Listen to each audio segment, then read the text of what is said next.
Once upon a time in a bustling city, there lived a wealthy businessman named Victor. He had built his fortune through shrewd investments and tireless work, but despite his success, he often felt an emptiness inside. His life revolved around lavish parties and extravagant possessions, yet he longed for something more meaningful. One day, while attending a charity event, Victor heard a touching story about a small village suffering from drought. The villagers struggled to find clean water, and the local school was on the verge of closing due to lack of funds. Among them was a bright young girl named Amara, who dreamed of becoming a teacher but was forced to help her family with daily chores instead. Moved by the plight of the village, and especially Amara's determination, Victor decided to take action. He pledged to donate a significant portion of his wealth to provide clean water and resources for the school. The crowd cheered, and Victor felt a warmth spreading through him for the first time in years. As the weeks went by, Victor visited the village to oversee the projects. He was greeted with smiles and gratitude, and he quickly formed a bond with Amara. She shared her dreams and aspirations, and he was inspired by her resilience. Victor began to spend more time in the village, investing not just money but his heart into their cause. However, as Victor focused on helping the villagers, his business began to falter. He became less attentive to his investments, and his wealth started to dwindle.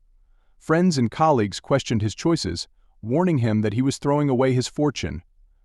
But Victor felt a sense of purpose he had never known before. The joy in the villagers' faces outweighed any financial loss. Despite his dwindling funds, Victor arranged for better irrigation systems, new classrooms, and even trained teachers to come to the village. Yet one fateful day he learned that a significant investment he had made had gone south, and he lost almost everything he owned. With no means to support himself or the village, Victor faced a harsh reality. Devastated but undeterred, he returned to the village to explain his situation. He expected disappointment, but instead, Amara and the villagers rallied around him. They had seen the changes he had brought and were grateful for his efforts. "We are not defined by wealth, but by the hearts we touch," Amara told him. "You've given us hope and dreams."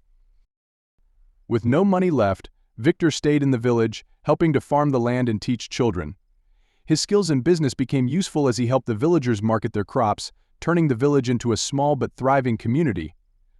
In time, they began to see a modest income, and Victor discovered joy in working alongside the villagers.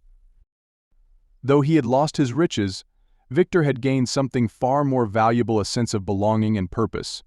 He became a beloved figure in the village, and Amara's dream of becoming a teacher eventually came true with his help. Years later, as they stood together watching the sun set over the village, Amara smiled at Victor. "You gave us a chance," she said, "and in return we gave you a family." Victor realized that true wealth wasn't measured in money but in the connections he had forged and the lives he had touched. He may have lost his fortune, but he had found a life rich with love, purpose, and community.